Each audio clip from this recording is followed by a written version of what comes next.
Cash flow problems in China's real estate sector has some investors worried. They're concerned it could spill over into multiple sectors of the country's economy.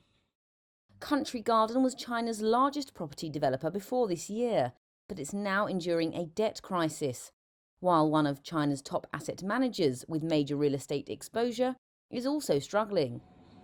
Zhongrong, a subsidiary of Zhongji Enterprise Group, has missed some repayment obligations, prompting investors to protest outside of its building in Beijing.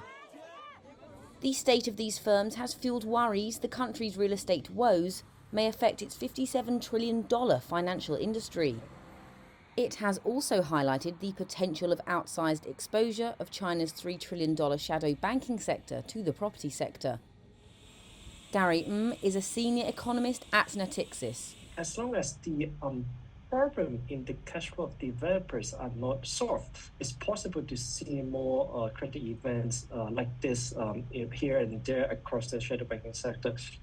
So I think in general, it means that investors are likely to be more risk adverse, which doesn't really serve too well for the goal to actually help developers.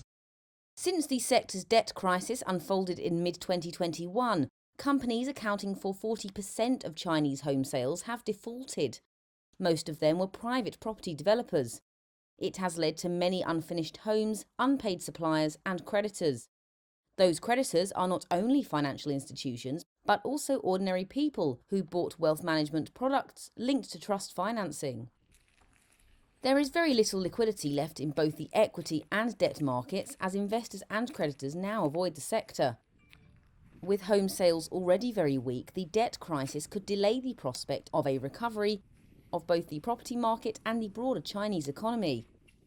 China's property sector accounts for more than half of global new home sales and home building. It is the largest asset class in the world, with an estimated market value of around 62 trillion. The Chinese government is yet to announce any bold stimulus measures to combat the issue.